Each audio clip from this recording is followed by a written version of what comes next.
ప్రతి ఉదయం దేవుని వాగ్దానం అనే కార్యక్రమానికి ప్రేమతో మిమ్మల్ని ఆహ్వానిస్తుంటున్నాను. ఈ ఉదయకాల సమయంలో దేవుడు మన కొరకు ఏర్పాటు చేసినటువంటి వాక్యభాగం 146వ కీర్తన 7వ వచనాన్ని ధ్యానించుకుందాం. 146వ కీర్తన 7వ వచనాన్ని ధ్యానించుకుందాం. బాధపరచబడే వారికి ఆయన న్యాయము తీర్చును, ఆకలి కొనిన వారికి ఆహారము దయచేయను. యెహోవా బంధింపబడిన వారిని విడుదల చేయను. క్రీస్తునందు ప్రియమైన దేవుని బిడ్డలారా, ఈ ఉదయకాల సమయంలో పరిశుద్ధాత్మ దేవుడు మనకిస్తున్నటువంటి వాగ్దానము, యెహోవా బంధింపబడిన వారిని విడుదల చేయను. ఈ యొక్క వాగ్దానాన్ని దేవుడు మనకును మన కుటుంబాలకును ఆశీర్వాదకరముగా మార్చునుగాక. మరి ఈ యొక్క చదవబడినటువంటి వాక్య భాగంలో ప్రాముఖ్యమైనటువంటి మాట మనం గమనించినట్లయితే, యెహోవా బంధింపబడిన వారిని విడుదల చేయును. ఈ యొక్క మాటలు దావీదు తన వ్యక్తిగత జీవితంలో నుండి, తన వ్యక్తిగత అనుభవంలో నుండి మరి బయలుపరుస్తూ ఉంటున్నాడు. బంధింపబడటం అనేది చాలా ప్రాముఖ్యమైనటువంటి అనేక విషయాలతో, అనేక సమస్యలతో, మరి పాపముతో బంధింపబడినటువంటి వారిని ఆ యొక్క విడుదలను దయచేసేటువంటి వాడు దేవుడుగా ఉంటున్నాడు. ఎందుకనగా ఆయన ప్రేమించినటువంటి ప్రజలు, ఆయన ప్రేమించినటువంటి బిడ్డలను ఎన్నడను చేయి విడువనటువంటి దేవుడుగా ఉంటున్నాడు. ఆయన స్వరూపంలో నిర్మించుకున్నాడు కాబట్టి, ఆయన పోలిక చొప్పున సృష్టించుకున్నాడు కాబట్టి, తన బిడ్డలు మరి పాపపు సంఖ్యలలో బంధింపబడి, లోకములో లోకాశలతో బంధింపబడి ఉన్నటువంటి వారిని విడుదలను దయచేసేటువంటి దేవుడుగా ఉంటున్నాడు. క్రీస్తునందు ప్రియమైన దేవుని బిడ్డలారా, మరి ఉదయకాల సమయంలో వేటితో నీవు బంధింపబడి ఉంటున్నావు, ఏ సమస్యలకైతే నువ్వు బంధింపబడి ఉంటున్నావో ఆ సమస్యల్లో నుండి మరి విడుదలను దయచేసేటువంటి దేవుడు మనకు వాగ్దానం చేస్తూ ఉంటున్నాడు. ఆయన నమ్మినటువంటి బిడ్డలను ఎన్నడను చేయి విడిచేటువంటి దేవుడు కాదు.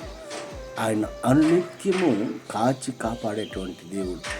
మరి ఇంకా మనం అనేక విషయాలను ఈ యొక్క 146వ కీర్తనలో మనం చూడగలం. దావీదు మరి తన వ్యక్తిగత జీవితంలో దేవుడు ఏ రీతిగా మరి ఆదరించాడు, ఏ రీతిగా ఆయన మరి దావీదును దేవుడు కాపాడాడు, తన వ్యక్తిగత అనుభవాల నుండి మనం అనేక విషయాలను నేర్చుకోగలం. అయితే ఆయన అంటున్నాడు, బాధపరచబడే వారికి ఆయన న్యాయం తీర్చేటువంటి దేవుడుగా ఉంటున్నాడు. మరి ఆయన అందరికీ ఉపకారిగా ఉంటున్నాడు.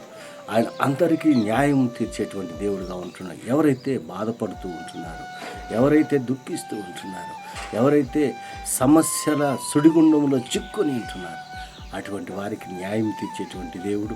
అంత మాత్రమే కాదు, ఆయన ఆహారం లేనటువంటి, ఆకలి గురినటువంటి వారికి ఆహారాన్ని మరి దయచేసేటువంటి దేవుడు.